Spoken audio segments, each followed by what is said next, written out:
High guys, welcome back to my channel explore with Sangeeta. তো বলো, কেমন আছো সবাই? আশা করি সবাই খুব ভালো আছো, ইভেন আমি নিজেও খুব ভালো আছি। তো গাইস, অনেক দিন ধরে না ইচ্ছে করছে কোথাও ঘুরতে যেতে, বাট কোথায় যাব ভেবে পাচ্ছি না। বাট আজকে ডিসাইড করেছি ঘুরতে যাব, কিন্তু কোথায় যাব সেটা জানার জন্য তোমাদের ভিডিওটা কিন্তু পুরোটা দেখতে হবে। তাহলে চলো আমার সাথে। আমি তাহলে রেডি হয়ে নিই। ঘুরতে যাওয়ার জন্য অবভিয়াসলি রেডি তো হতেই হবে, এই পোশাক পরে তো ঘুরতে যেতে পারবো না। চলো তাহলে রেডি হয়ে নিই তাহলে। ফাইনালি আমি রেডি হয়ে গেছি ঘুরতে যাওয়ার জন্য, আর আমি এক্স্যাক্টলি কোথায় যাচ্ছি সেটা জানার জন্য ভিডিওটা শেষ অবধি তোমাদের দেখতে হবে। তাহলে চলো আমার সাথে, দেখা যাক তাহলে আমি কোথায় যাচ্ছি। সো ফাইনালি আমি বাসে উঠে পড়েছি। লাকিলি বাসে জানলার ধারে সিটটা পেয়েছিলাম। অবভিয়াসলি দুপুর ছিল, তাই জন্যই বাসটা ফাঁকা ছিল, তাই জন্যই সিটটা পেয়েছিলাম। চলো তাহলে দেখা যাক আমি বাসে করে কোথায় যাচ্ছি।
হাওড়া স্টেশনে তো পৌঁছে গেলাম। এবার তোমরা ভাবছো বলো যে এক্স্যাক্টলি আমি কোথায় যাচ্ছি। চলো তাহলে। সো আমি নামলাম মানকুণ্ডু স্টেশনে। এবার তোমরা বুঝতেই পারছো আমি ঠাকুর দেখতে এসেছি। কত লোক দেখেছো? সিরিয়াসলি ট্রেনে এত ভিড় ছিল, তাই জন্য ভিডিওটুকু করতে পারিনি। তো তোমরা যেটা গেস করছো ওটা একদম ঠিক। আমি মানকুণ্ডুতে জগদ্ধাত্রী ঠাকুর দেখতে এসেছি। ঠাকুর দেখতে বেরিয়েছি বলে কথা, আর নিজেকে একটু না দেখলে হয়, তাই নিজের একটু চুলটা ঠিক করছিলাম। ট্রেনে এত ভিড়ে চুলটার আমার অবস্থা খারাপ হয়েই গেছিলো, সেটা দেখলেই বুঝতে পারছো, তাই ওটা একটু ঠিক করছিলাম। চলো তাহলে এবার ঠাকুর দেখা একটা একটা করে স্টার্ট করা যাক। সো ফার্স্ট যেটায় গেছিলাম ওটা হচ্ছে মানকুণ্ডু সার্বজনীন।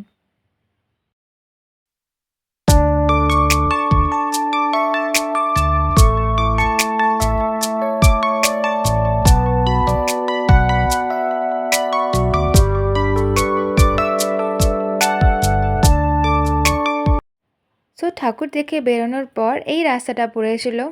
দিনের বেলাতে গেছিলাম না, দ্যাটস ওয়াই লাইটিংগুলো দেখতে পারিনি। আমরা সবাই জানি রাইট, মানকুণ্ডু চন্দননগর ফেমাস লাইটিংয়ের জন্যই, বাট এত ভিড় হওয়ার জন্য দিনের বেলা গেছিলাম, বাট সেই একই ভিড়, এমন কিছু কম ছিল না, মারাত্মক ভিড় ছিল। পুরো রাস্তাটাই দুপাশে এরকম সুন্দর করে সাজানো ছিল, দেখে মনেই হবে না যে এটা কলকাতা না এটা মানকুণ্ডু। ঠিক যেরকম আমাদের কলকাতা সাজে পুজোয়, মানকুণ্ডুও কিন্তু জগদ্ধাত্রী পুজোয় ঠিক এরকমই সাজে। অবভিয়াসলি চন্দননগরও সেম এরকমই সাজে। দেখলে মনটা কিন্তু অনেকটা ভালো হয়ে যায়, তাই না?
ফাইনালি পৌঁছে গেছি সব থেকে ফেমাস যেখানে হয়, মিন্স তেমাথা।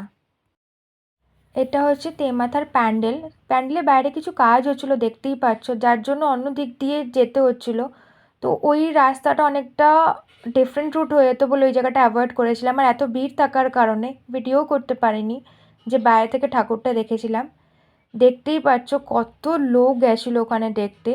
তো এটা আরেকটা প্যান্ডেল ছিল, ভাবলাম একটু ফাঁকা, এটা একটু দেখেই নিই। বাট ট্রাস্ট মি, এখানকার প্রত্যেকটা প্রতিমা এত সুন্দর, মানে যত আমি বলবো তত কম।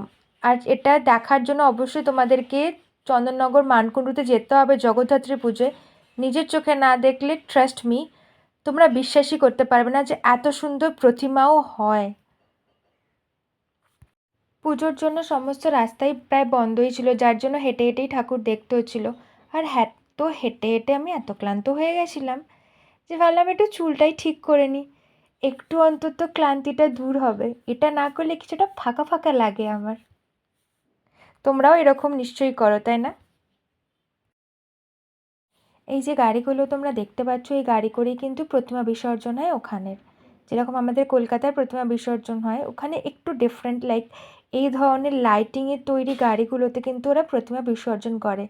দেখতেও কিন্তু ভালো লাগে যখন লাইটিংগুলো জ্বলে। এখন অবশ্য এগুলো বন্ধ করা ছিল, তাই জন্য এরকম লাগছে।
ঠাকুর দেখতে দেখতে অনেকটা রাত হয়ে গেছিলো আর বাড়িও ফিরতে হতো, তো সেই জন্য ট্রেনে উঠে পড়লাম। ট্রেনটা প্রথম দিকে ভিড় হলো, পরের দিকে কিন্তু বেশ ফাঁকাই ছিল। জানলার ধারে লাকিলি সিট পেয়ে গেছিলাম আমি আবার। ট্রেন থেকে নেমে এবার বাসে উঠে পড়েছিলাম, আর এটা হচ্ছে হাওড়া ব্রিজের রাতের ভিউ।